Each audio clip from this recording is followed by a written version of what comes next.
Di tengah pergolakan yang meruntuhkan kekuasaan Kesogunan Tokugawa dan melahirkan Jepang yang baru, ada satu nama yang mampu menyebar ketakutan, bahkan sebelum pedangnya ditarik dari sarungnya.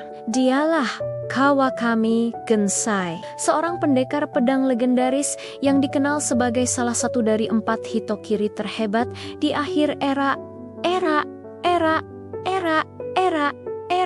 Edo. Kisahnya bukan tentang samurai gagah yang berteriak lantang di medan perang, melainkan tentang bayangan yang bergerak dalam senyap. Kawakami Gensai adalah seorang pria yang pendiam, misterius, dan hampir tak terlihat. Tubuhnya tidak besar, suaranya jarang terdengar, tapi tatapan matanya tajam, seperti ujung bilah pedangnya. Ketika ia bergerak, ia seperti bayangan yang melintas tanpa suara. Kedatangannya tidak terduga, dan kepergiannya selalu meninggalkan jejak kematian. Inilah yang membuatnya dijuluki Hitokiri Gensai, sang pembantai manusia. Ia adalah eksekutor paling efisien di era Bakumatsu, seorang pembunuh yang serangannya secepat kilat dan selalu fatal. Gensai memiliki gaya bertarung yang unik dan sangat mematikan, yang dikenal sebagai Shiranui. Gaya ini berfokus pada kecepatan luar biasa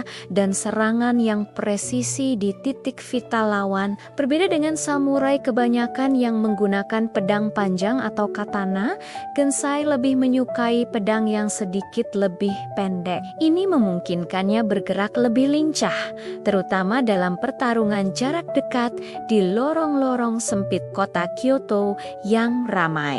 Teknik andalannya adalah serangan rendah yang mengincar kaki atau pinggang lawan. Saat musuhnya kehilangan keseimbangan, tebasan berikutnya akan mengakhiri pertarungan dalam sekejap. Satu tebasan, satu nyawa. Itulah prinsip efisiensi yang dipegang teguh oleh Kawakami Gensai. Kecepatannya begitu legendaris sehingga banyak yang mengatakan lawannya bahkan tidak sempat melihat pedangnya terhunus. Namun, apa yang mendorong seorang pria pendiam seperti Gensai menjadi pembunuh yang paling ditakuti? Jawabannya terletak pada keyakinan dan idealisme yang kuat. Gensai bertarung bukan untuk uang, ketenaran, atau kekuasaan pribadi. Ia bertarung demi sebuah visi tentang Jepang yang baru. Ia adalah pendukung setia gerakan Son JI, yang berarti hormati kaisar, usir orang barbar. Baginya, Kesogunan Tokugawa telah menjadi simbol korupsi dan kelemahan yang membiarkan pengaruh asing merusak kemurnian Jepang. Ia percaya bahwa untuk melahirkan era baru, penghalang-penghalang dari masa lalu harus disingkirkan dengan cara apapun.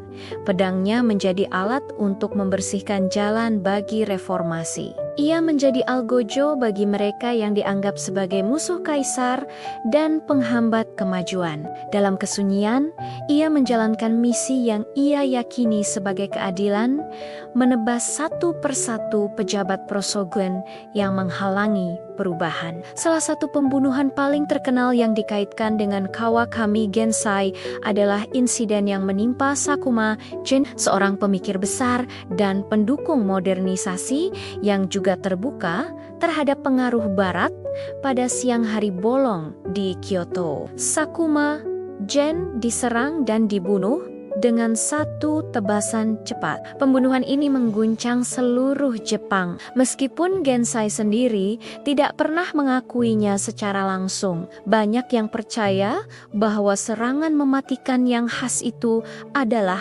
karyanya. Pembunuhan ini menjadi simbol betapa berbahayanya para hitokiri, dan nama Gensai semakin terukir sebagai pembunuh bayangan yang paling efisien. Ironisnya, Sakuma Jin sebenarnya juga seorang reformis, namun pandangannya yang pro-barat membuatnya menjadi target bagi kelompok radikal seperti Gensai. Di balik reputasinya yang mengerikan, Kawakami Gensai adalah sosok yang penuh dengan kontradiksi.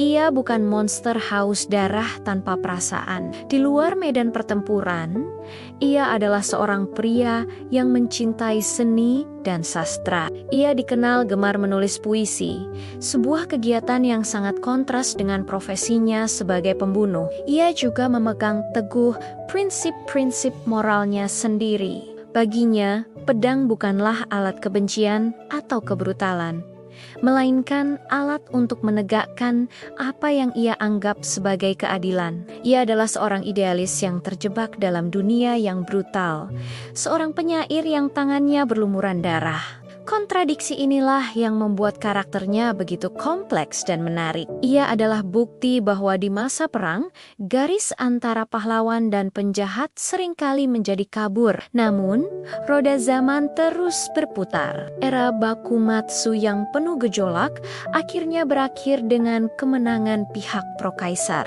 Kesogunan Tokugawa runtuh, dan lahirlah era baru yang dikenal sebagai restorasi Meiji. Jepang mulai membuka diri, mengadopsi teknologi barat, dan membangun pemerintahan yang modern. Dunia yang diperjuangkan oleh Gensai akhirnya tiba.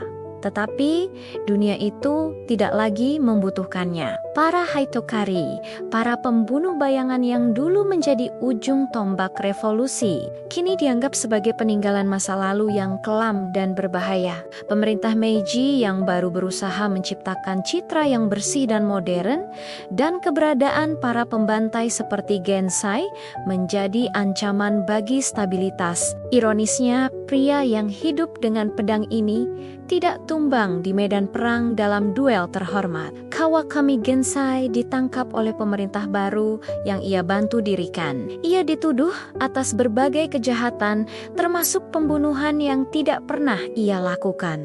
Pada akhirnya, ia dieksekusi bukan karena dosa-dosanya di masa lalu, tetapi karena ia menjadi simbol dari sebuah era yang ingin dilupakan oleh penguasa baru. Zaman telah bergerak lebih cepat dari langkah pedangnya. Ia menjadi korban dari perubahan yang ia perjuangkan dengan sepenuh hati. Kematiannya menandai akhir dari era para Hitokiri. Meskipun namanya mungkin tidak sepopuler samurai legendaris lainnya seperti Miyamoto Musashi, bayangan Kawakami Gensai terus hidup. Ia menjadi inspirasi bagi banyak karakter fiksi.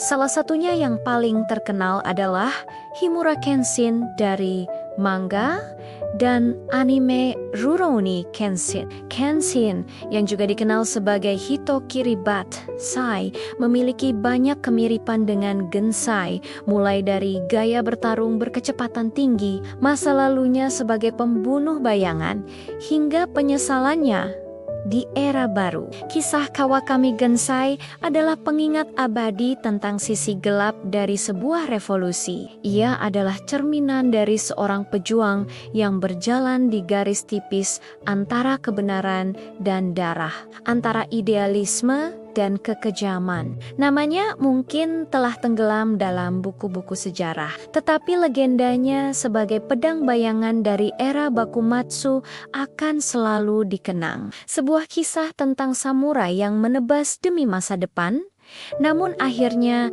ditebas oleh masa depan itu sendiri. Terima kasih sudah menonton. Jika kalian menyukai cerita tentang sisi lain dari sejarah samurai, jangan lupa untuk like, komen, dan subscribe agar tidak ketinggalan video kami selanjutnya. Sampai